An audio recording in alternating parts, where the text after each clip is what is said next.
બોલીએ નર્મદા મૈયા કી જય. આપણું ગુજરાત બહાર જોઈને ને જય કેવી રીતે બોલે ખબર ને? બોલીએ નર્મદા માતા કી એમ બોલે, જોરથી જય બોલે. અમે લોકો આમ ધીમે ધીમે જય બોલે, પણ એ લોકો એટલા આમ જોરથી બોલે, બોલીએ શંકર ભગવાન કી એમ બોલે. દરેક પ્રાંતની અંદર અલગ અલગ એક સૌનો ભાવ હોય છે. અલગ અલગ રાજ્યોમાં, અલગ અલગ વિસ્તારમાં જ્યારે કથા કરવા જઈએ ત્યારે સૌની એક પ્રણાલી અલગ હોય છે. અને એ મહાદેવની કથાના માધ્યમથી અલગ અલગ રાજ્ય, અલગ અલગ સમાજ, અલગ અલગ વિસ્તાર, અલગ અલગ દેશની અંદર આ ભગવાનની કથા અમને લઈ જાય. અને ગૌરવથી કહું છું કે ઉત્તર ધ્રુવથી લઈને દક્ષિણ ધ્રુવની યાત્રા આ ભગવાનની કથાએ અમને કરાવી છે. નકર આપણને કોણ બોલાવે ભાઈ? બેઠાય કોઈ ના બોલાવે આપણને. ભગવાનની કથાના માધ્યમથી ઉત્તર ભારત, ઉત્તર ધ્રુવથી લઈને દક્ષિણ ધ્રુવ, ઉત્તર ધ્રુવ વેન્કુવર પાતાળ, દક્ષિણ ધ્રુવ ઓસ્ટ્રેલિયા, તે નીચે પ્રાંત, આ ભગવાનની કથાની યાત્રા છે. તો આઈએ શિવ કથા કા પ્રારંભ કરેं. આવું હું 3 દિવસ સુધી બોલતો રહીશું. આઈએ શિવ કથા કા પ્રારંભ કરેं.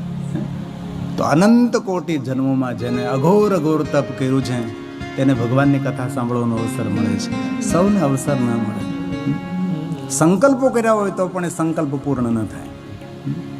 આજે અમારે જયેશભાઈના ખાસ સંબંધી કે જેમને નિર્ણય લીધો હતો અમેરિકાથી આવ્યા હતા, કોઈ 9 દિવસ ભગવાનની કથાનું શ્રવણ કરવું, પણ ઓચિતાનું અમેરિકા પાછું જવાનું થયું.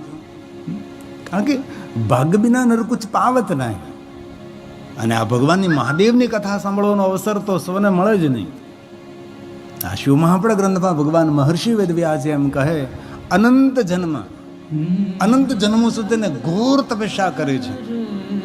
અને અમને આ ભગવાનની કથા સાંભળવાનો અવસર મળે એટલે આપણે સૌએ એટલું તો વિચારવાનું જ, આપણે કાંઈક તો સારું કર્યું છે. તેથી આપણે અહીંયા ઉપસ્થિત છીએ. કોઈને કોઈ જાણતા અજાણતા પણ આપણાથી કંઈ સારા કર્મો થયા છે, આપણાથી કંઈ સારું થયું છે, તેથી આપણી કથામાં ઉપસ્થિતિ છે. તેથી ક્યારેક ક્યારેક આપણા જીવનને આપણે ગૌરવવંત માનીએ. કૃતાર્થ હું ધન્ય છું, હું કૃતાર્થ છું. હું આજે ભગવાનની કથાનું શ્રવણ કરવા માટે બેઠો છું. કેટલા કામો છે, કેટલો હું વ્યસ્ત છું, કેટલી જવાબદારી મારી પાસે છે, કેટલા કામો લઈને બેઠો છું, તો પણ આજ ભગવાન મહાદેવ તે કેટલી કૃપા કરી એ 3 કલાક હું ભગવાન મહાદેવની કથા સાંભળવા માટે ઉપસ્થિત છું.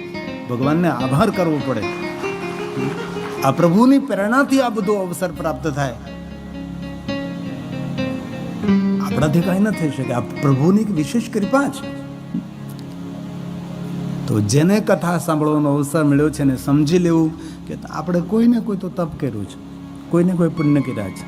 આ ભગવાન વ્યાસનું વચન છે. અનંત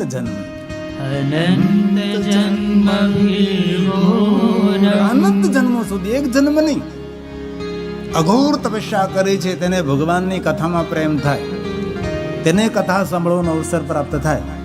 જે કંઈ ભાઈઓ બહેનો બાળકો વડીલો સજ્જનો જે આ કથામાં ઉપસ્થિત છે તેને સવે સમજી લેવું કે કોઈને કોઈ આપણાથી સારું કામ થયું છે, કોઈને કોઈ પુણ્ય આપણાથી થયું છે, તેથી આપણને ભગવાનની કથાનો અવસર પ્રાપ્ત થયો છે. આ વ્યાસનું વચન છે.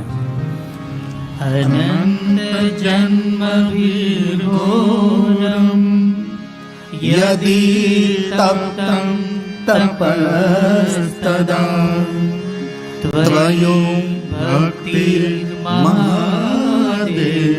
એને ભગવાન મહાદેવની ભક્તિ મળે છે, સૌને મહાદેવની ભક્તિ ન મળે. સ્પષ્ટ કહ્યું છે તેને શિવજી ઉપર પ્રેમ થાય. જે આમાં મહાદેવના પરમ ભક્તો હોય છે ને સમજી લેવું, બહુ જ પુણ્યો કર્યા છે, તમે બહુ સત્કર્મો કર્યા છે. આવો પધારો સાહેબ, પધારો. ખૂબ તાલીઓ વડે અમારા પોલીસ ઓફિસર સાહેબને આપણે આવકારીએ છીએ. આઈએ સાહેબ પધારી. જયેશભાઈ સાહેબને આવકારો અને આગળ સુંદર રીતે બેસાડો. બહુ હૃદયથી આપનું સ્વાગત છે. ખૂબ હૃદયથી આપનું સ્વાગત. તો કોને ભગવાનની ભક્તિ મળે? જેને બહુ સત્કર્મો, જેને બહુ પુણ્ય કર્મો કર્યા છે એને ભગવાનની ભક્તિ મળે છે.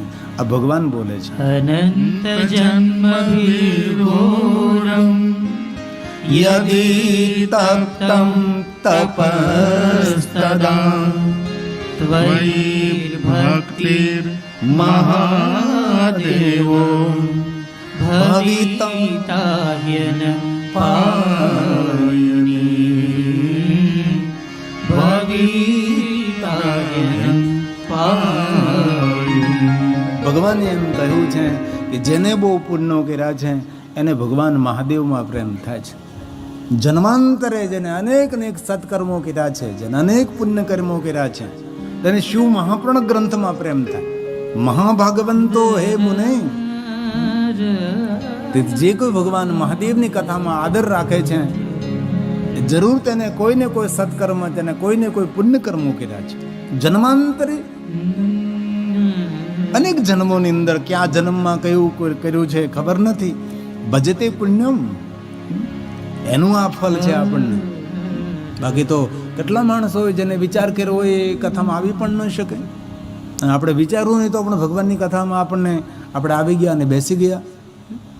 તેથી આપ સૌ ભગવાન મહાદેવની કથાનું શ્રવણ કરી રહ્યા છો. આજે સોમવાર છે, શાંતિ આપનારો.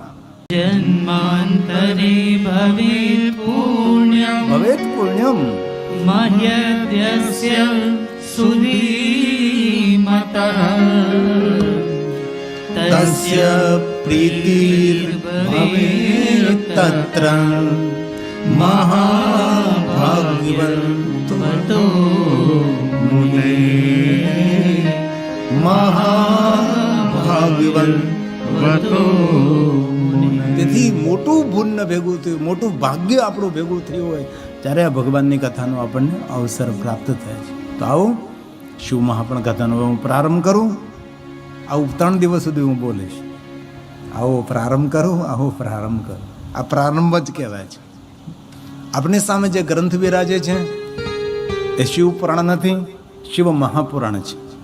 દેવલિપિ દેવભાષા સંસ્કૃતમાં છે, 7 સંહિતાઓ છે, 24,000 શ્લોક છે અને દિવ્યતાથી ભરેલો ગ્રંથ છે.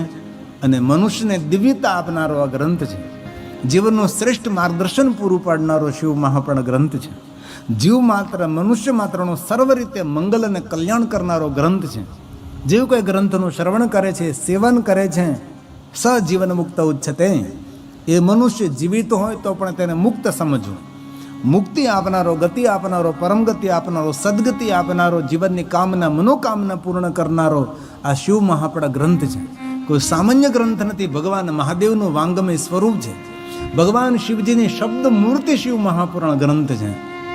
આપણે ભલે બધા તીર્થોની યાત્રા ન કરી શકીએ, આપણે દરેક જ્યોતિર્લિંગોની યાત્રા ન કરી શકીએ, વિશ્વના દરેક દેવી દેવતાઓની પૂજાઓ ન કરી શકીએ, પરંતુ શિવ મહાપુરાણ ગ્રંથનું શ્રવણ કરે છે તે મનુષ્યને સર્વ યજ્ઞ કરવાનું પુણ્ય, દરેક તીર્થ યાત્રા કરવાનું પુણ્ય, દરેક દેવી દેવતાઓની પૂજા અર્ચન કરવાનું પુણ્ય, દરેક જ્યોતિર્લિંગોની પૂજા કરવાનું પુણ્ય ભગવાન મહાદેવની કથાનું શ્રવણ કરવા માત્રથી મનુષ્યને પ્રાપ્ત થાય એવો આ શિવ મહાપુરાણ દિવ્ય ગ્રંથ છે. આપણી કામના, મનોકામના પૂર્ણ કરનારો ગ્રંથ છે. આ તો પહેલો દિવસ છે.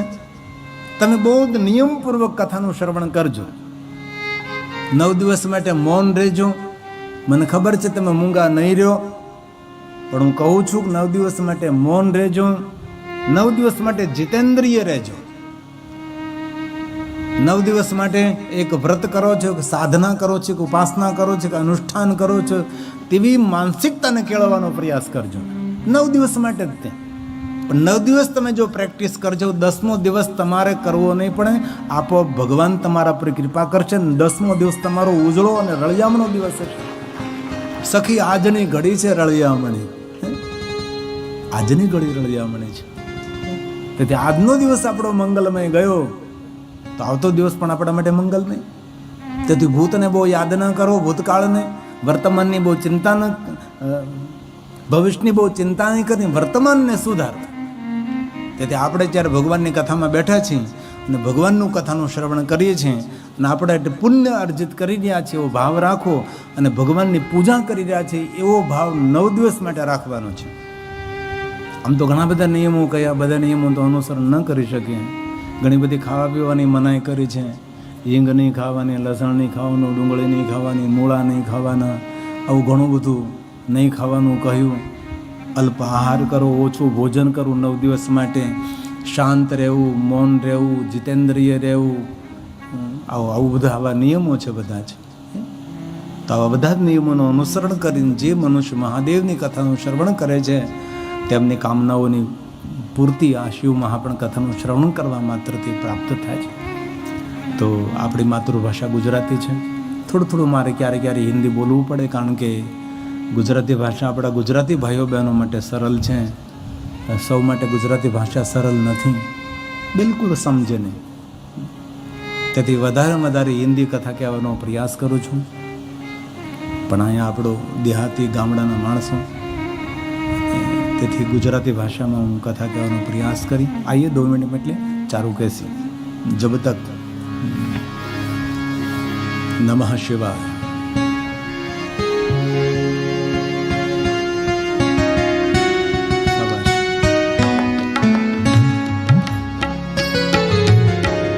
कीर्तन तन ने मन ने पावन करे છે. આ રાગ હૃદયને સ્પર્શ કરનારો રાગ છે.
बोलिए साथ में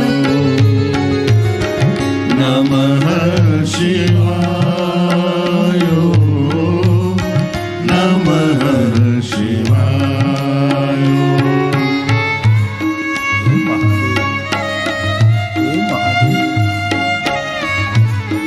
निरंतर महादेव को याद करें.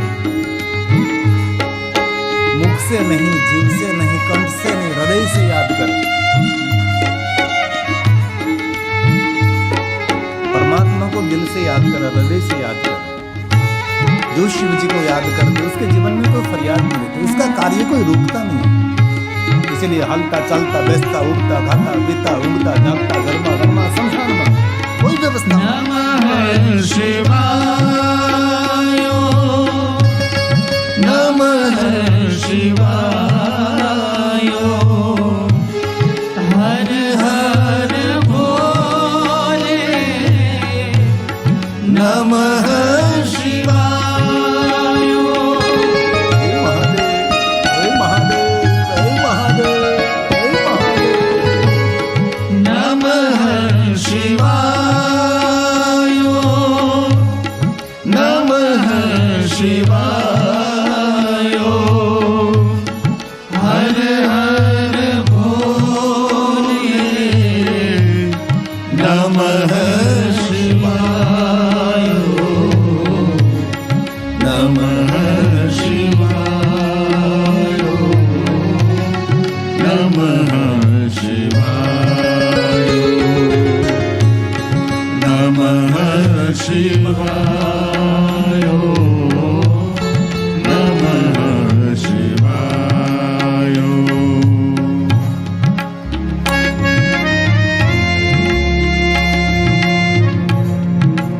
खाली महादेव ने मांगे.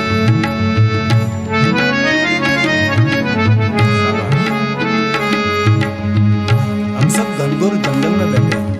ऐसे का अनुभूति हो रही है. अनुभूति क्या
નમઃ શિવાય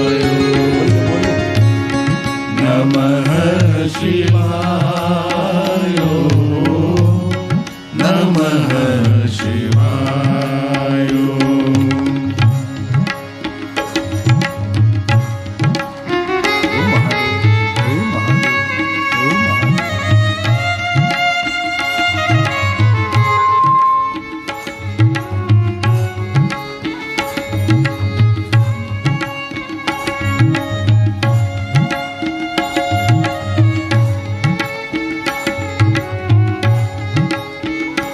हमारा 12वां ज्योतिर्लिंग घोषमेश्वर महादेव है और कलवड़ा के इष्ट देव भगवान महादेव यहाँ घोषमेश्वर भी रहते हैं, जो टेलीविजन में दिखते हैं। जब तक मुझ में प्राण है मुख में शिव का नाम है साथ में बोले। जब तक मुझ में प्राण है मुख में शिव का नाम है शरण में आओ शिव की गिरि की यही पुकार है गिरि की यही पुकार है गिरि की यही पुकार है नमः शिवाय नमः शिवाय नमः शिवाय नमः शिवाय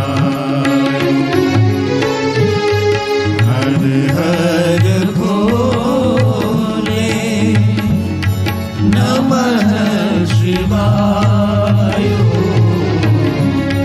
हर हर भोले नमः शिवाय नमः शिवाय नमः शिवाय नमः शिवाय नमः शिवाय नमः शिवाय नमः शिवाय। तो आइए शिव कथा का प्रारंभ करें। प्रथम शिव महापुराण ग्रंथ के प्रारंभ में 5 श्लोक की प्रश्नार्थ है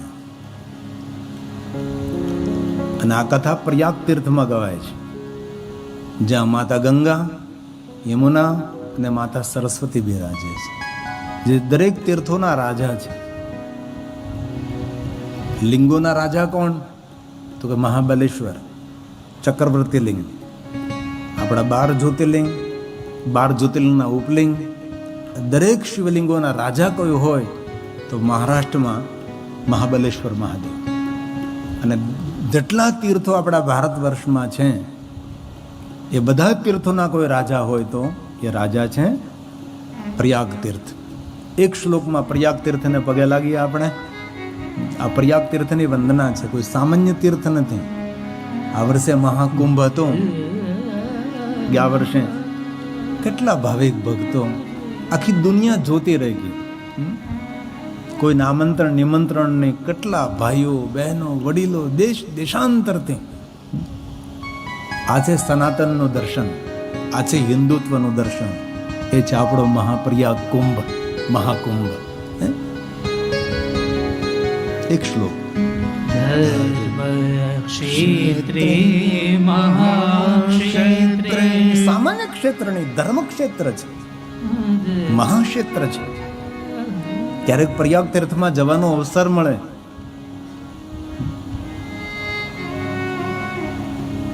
લેટે હુએ હનુમાન, માધવજી બિરાજે, ભારદ્વાજ મુનિ તપસ્થલે, યજ્ઞવલ્ક મહારાજ, ભારદ્વાજ ઋષિની સુંદર સંવાદ ભૂમિ, ઋષિમુનિઓને સ્થળ, એ પ્રયાગ તીર્થ ઉપર આ કથાનો પ્રારંભ થઈ રહ્યો છે. આ શ્લોક બોલવાથી પ્રયાગ તીર્થની વંદના છે. ધર્મ ક્ષેત્રે મહા क्षेत्रे गंगा कालिंदी संगमे प्रयागे परमे पुण्ये ब्रह्म लोकस्य वर्तने ब्रह्म लोकस्य वर्तने બ્રહ્મલોક સમાન તીર્થ છે આ. અનેક મહાત્માઓ એકત્ર થાય છે, મનમાં એક વિચાર ઉપસ્થિત કરે છે, એ ભગવાન મહાદેવની કથા સાંભળવાની ઈચ્છા છે. એમ જ્યાં ભાવ પ્રગટ કર્યો ત્યાં જ ભગવાન મહર્ષિ વેદવ્યાસજીના સદશિષ્ય, જે શબ્દોના પૂજારી છે, કોઈ પણ નિરુત્તર કરી શકે છે. દરેક પુરાણોની કથા કહેવામાં જે નિપુણ છે, બસ સુત પુરાણજીનું આગમન થાય છે.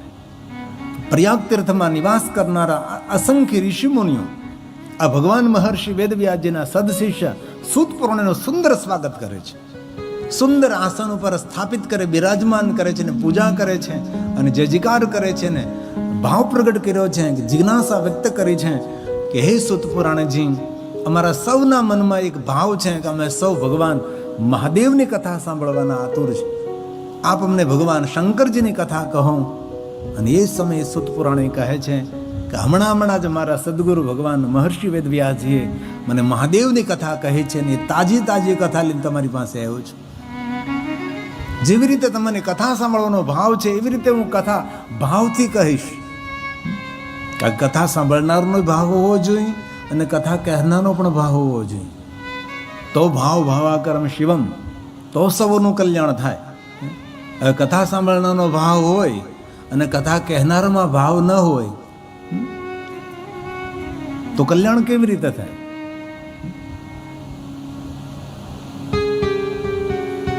પણ કથાકારમાં જો ભાવ હોય ભગવાન મહાદેવ પ્રતિ, તો એક દીવો હજારો દીવાને પ્રજ્વલિત કરી શકે છે. એક દીપ હજારોની અગણિત દીવાઓને પ્રગટ કરી શકે છે. તેથી આપના હૃદયમાં 9 દિવસ કથા કહી ને મહાદેવ પ્રતિ અતૂટ ભાવ જગાડવો એ વક્તાનું કર્તવ્ય છે. અનહદ ભાવ જગાડવો, અનહદ. 9 દિવસ કથાનું શ્રવણ કરો, 9 દિવસે તમને જ્યાં જો આપો દ્રષ્ટિમાં તેજ અનોખું, સારી સૃષ્ટિને શિવરૂપ દેખો. આવો ભાવ તમારા હૃદયમાં પ્રગટ થવો છે. અમારા હમણાંજીની પણ ઘણો સમય તો એક ગામમાં કથા હતી, તો મને 5 બહેનો મળ્યા કે બાપુ આ કથા સાંભળતા એવો ભાવ થઈ ગયો છે કે અમે ઘરે જતા હતા ને ટોકી જ આડી ને તો એને પગે લાગ્યા. આ ખરેખર સત્ય વાત છે. આડે ફિલ્મ જોવાની ટોકી જ આવી તો એને મેં પગે લાગી લીધું. પછી ખબર પડી કે આ ક્યાં પગે લાગી. આ કથાનો એક પ્રભાવ હોય છે. તેથી આપો દ્રષ્ટિમાં તેજ અનોખું, સારી સૃષ્ટિને શિવરૂપ દેખો. ભાવથી કથા સાંભળો. आपो दृष्टिमा तेज अनोखું. સૌના જેવું નહીં, મને જુદું કંઈક તેજ આપો. તેજ એટલે આંખની રોશની નહીં, મારી વિચારધારા એવી સતેજ બને. જે દુનિયા કરે છે, જે લોકો કરી રહ્યા છે, એના કંઈક જુદું કરવું, એનાથી કંઈક અલગ કરવું. જે રસ્તે સૌ જઈ રહ્યા છે એનાથી કંઈક અલગ દુનિયાને પ્રેરણા મળે, સારી પ્રેરણા મળે, સારો ભાવ જગે, એવું કંઈક અલગ કરવું. જે દક્ષિણ ગુજરાતમાં પહેલી વાર કંઈક અલગ કરી રહ્યા છે આપણી કથાના જજમાન જયેશભાઈ અમૃતભાઈ પટેલ, આ બધાથી જુદું છે. કારણ કે મને દક્ષિણ ગુજરાતમાં કથા કરવાનો ખૂબ અવસર મળ્યો છે. ગામડું મેં કથા કરી છે. એક ગામડે ભગવાનની કથા, દિવસ રાત્રિ કથા કરતો હોઉં. પણ આટલું સુંદર આયોજન મારા જીવનમાં દક્ષિણ ગુજરાતમાં પહેલી વાર છે. આટલી ઉદારતા, આટલી સૂઝ. મને બ્રિજેશભાઈ કહેતા હતા બાપુ મેં ગામડે મોટા હોર્ડિંગ લગાડવા જતા હતા તો જયેશભાઈ સાથે રહેતા હતા કે આ લોકેશનમાં કઈ રીતે લગાડવું એ સંપૂર્ણપણે માર્ગદર્શન કરતા હતા. આ છે આપો દ્રષ્ટિમાં તે અનોખું.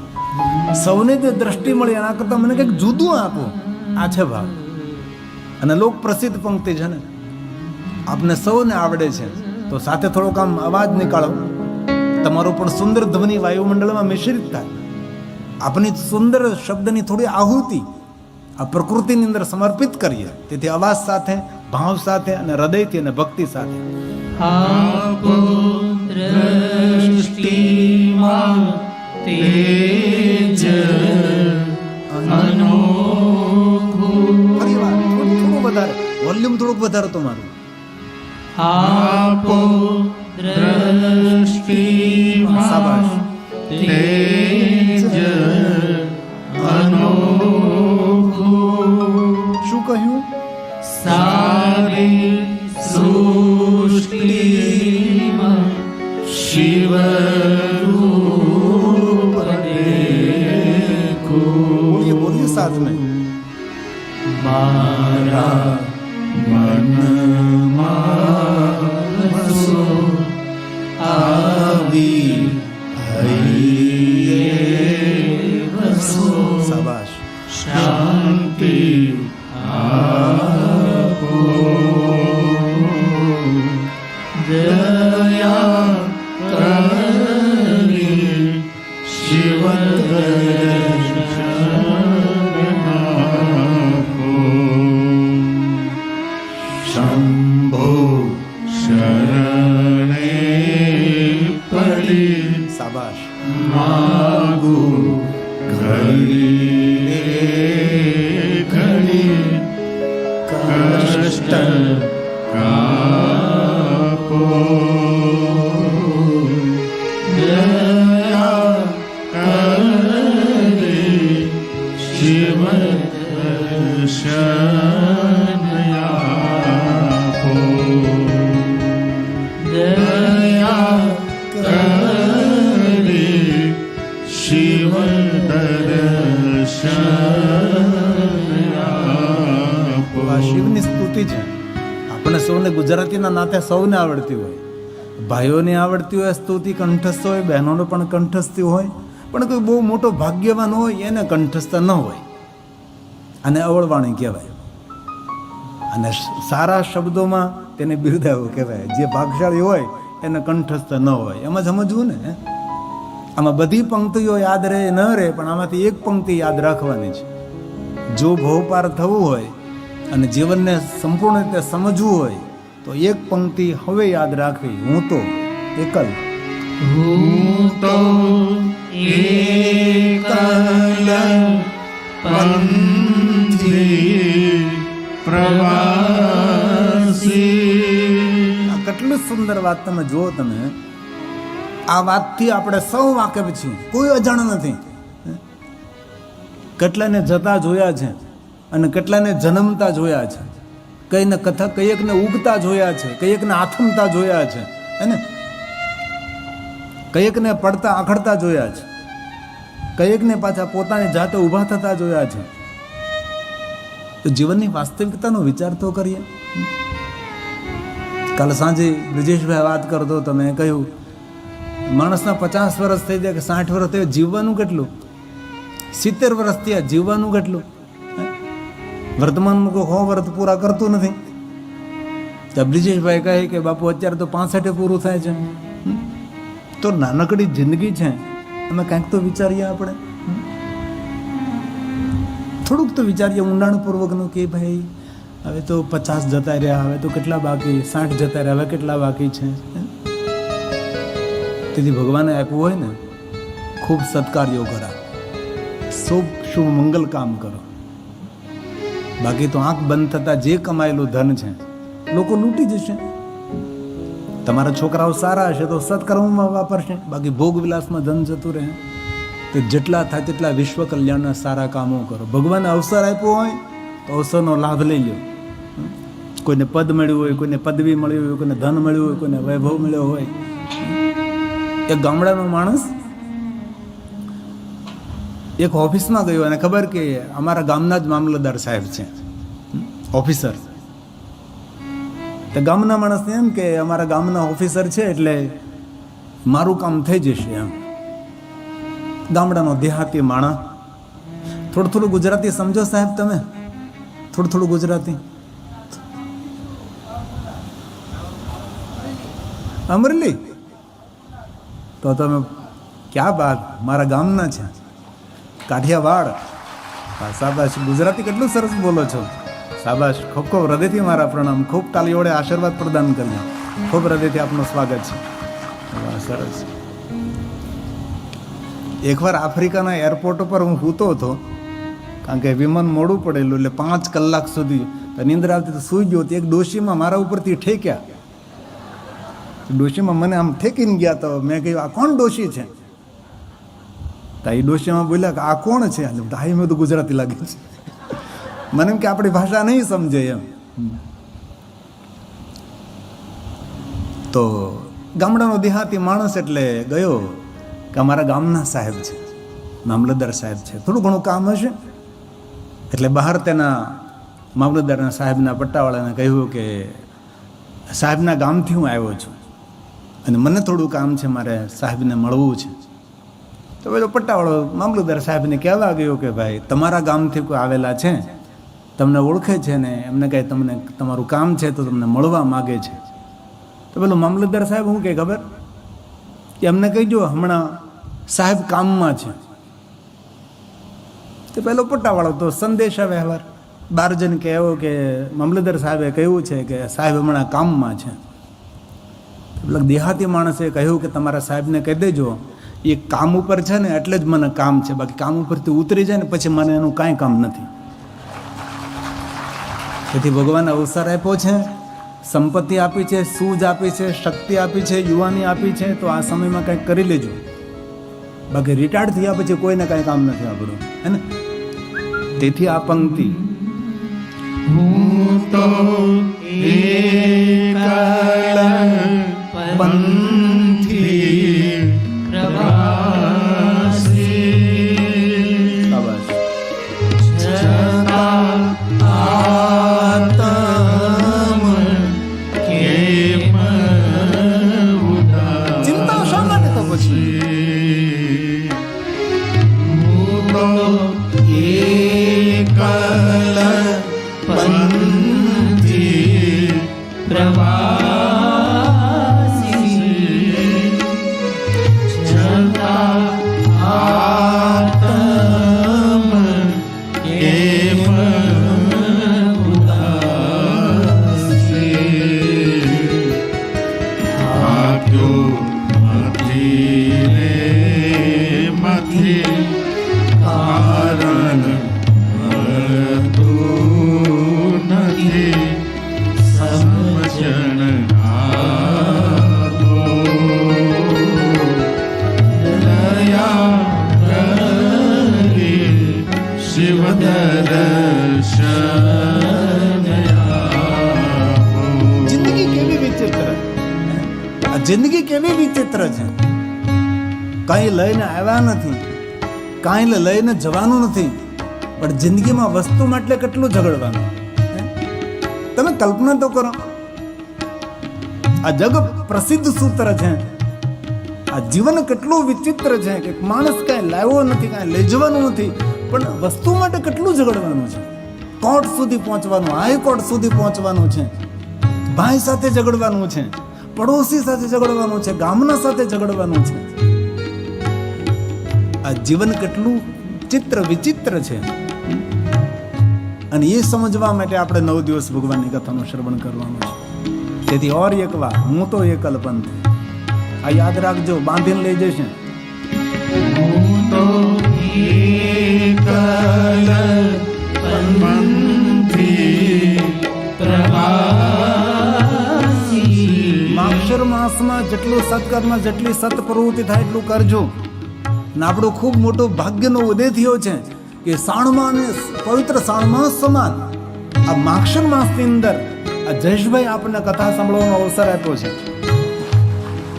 અવસર ચૂકતા નહીં. તમે હજારો કામ છોડી દેજો. કોઈને લગ્નમાં જવાનું, થોડી થોડી હાજરી આપી આવજો, થોડું થોડું ઝપટ કરી આવજો, પણ જલ્દી જલ્દી હાજરી આપીને 3 કલાક કથાને આપવાની છે. આપણા દક્ષિણ ગુજરાતમાં દીકરા દીકરાના લગ્નમાં એટલો મોટો ખર્ચ કરે, ગાંડો ખર્ચ કરે, એની કોઈ કલ્પના ન કરી શકે એટલો આ વિસ્તારમાં ખર્ચ કરનારા માણસો છે. કોઈ વસ્તુ નબળી ન ચલાવે. આપણે દક્ષિણ ગુજરાતમાં કેટલી ભવ્યતાથી લોકો વિવાહ લગ્ન કરે છે, પણ એ લગ્નનો કોઈ યાદ નથી રાખતું. અને આ ભગવાનની કથાને, આ જયેશભાઈ કરેલી કથાનું આયોજનને આપણો વિસ્તાર યાદ રાખજે કે અહીંયા ભવ્યતાથી ભગવાનની કથા થઈ હતી. આ રસ્તેથી તમે નીકળશો તો પણ તમને ભણકારા વાગશે કે અહીંયા ભગવાનની કથા મેં સાંભળી હતી. આ માર્ગ ઉપર નહેરના કિનારે તમે જતા હશો તો પણ તમને એક ભણકારો વાગશે કે ભગવાનની કથા આ વિસ્તારમાં મેં સાંભળી હતી. તેથી ભગવાનના કાર્યો એ હૃદયમાં સ્થાપિત થઈ જાય છે, યાદ રહે છે. હજારો જાતા જોયા છે ભાઈ, કોણ આવું ભવ્યતાથી દિવ્યતાથી આયોજન કરે. અને તમારે સૌએ ભક્તિ ફેરી પણ કરવાની છે. આજે ભગવાને મોબાઈલ આપ્યો છે, સૌને લોકેશન મોકલજો, કારણ કે આપણું થોડુંક અંદરનું કામ છે. તેથી સૌને આવવામાં સરળતા રહે, સૌને સંદેશ વ્યવહાર કરજો. અને આપણા માધ્યમથી કોઈ 5 માણસો કથા સાંભળવામાં આવે ને તો 5 માણસો જે કથા સાંભળે એનું પુણ્ય આપણને મળે. પણ જે 5 માણસોને તમે લાવવા માંગતા એના પછી એવું નહીં કહેતા કે તમે કથા સાંભળો તો પુણ્ય મળે, નકર નહીં આવે પાછું. હું 3 કલાક કથા સાંભળું ને પુણ્ય તમે મળે તો મારે શા માટે? એટલે આપણે સૌએ પ્રયાસ કરવાનો છે. તો જિંદગીની વાસ્તવિકતા છે, જીવન બહુ મૂલ્યવાન છે. એક એક ક્ષણ મૂલ્યવાન છે, એક એક પલ મૂલ્યવાન છે. બાકી તો આ દુનિયામાં કોઈ નિરંતર સ્થાયી તો છે જ નહીં. સવે જવાનું છે. એ પહેલા કઈ પુણ્ય કર્મ, કઈ સત્કર્મ, જપ તપ સાધન અનુષ્ઠાન ઉપાસના. કાલે વહેલા ઉભા થઈ જજો, પ્રાણાયામ કરજો, વ્યાયામ કરજો, થોડી કસરત કરજો અને પછી સ્નાન કરીને માળા લઈને બેસી જજો. પંચાક્ષર મંત્રની 1 માળા 2 માળા 10 માળા 11 માળા કરજો. તમારા પરિવારનો માળો કોઈ દી વિખાહે નહીં, માળો અખંડ રહેશે. એ માળામાં અદભુત શક્તિ છે. ઇસીલિए ભાવ છે, પીર છે.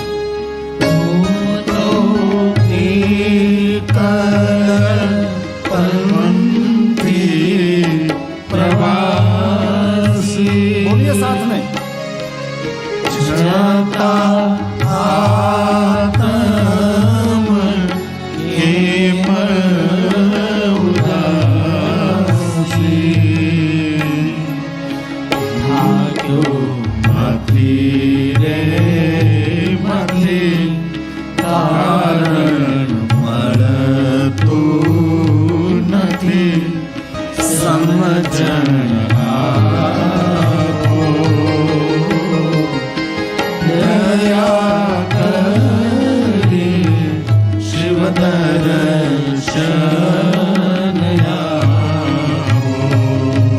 साथ में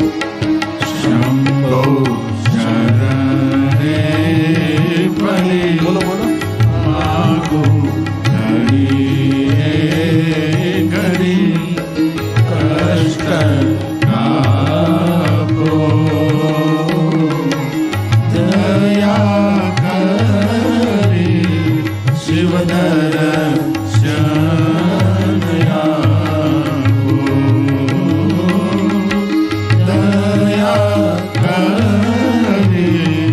Shiva Dara Shah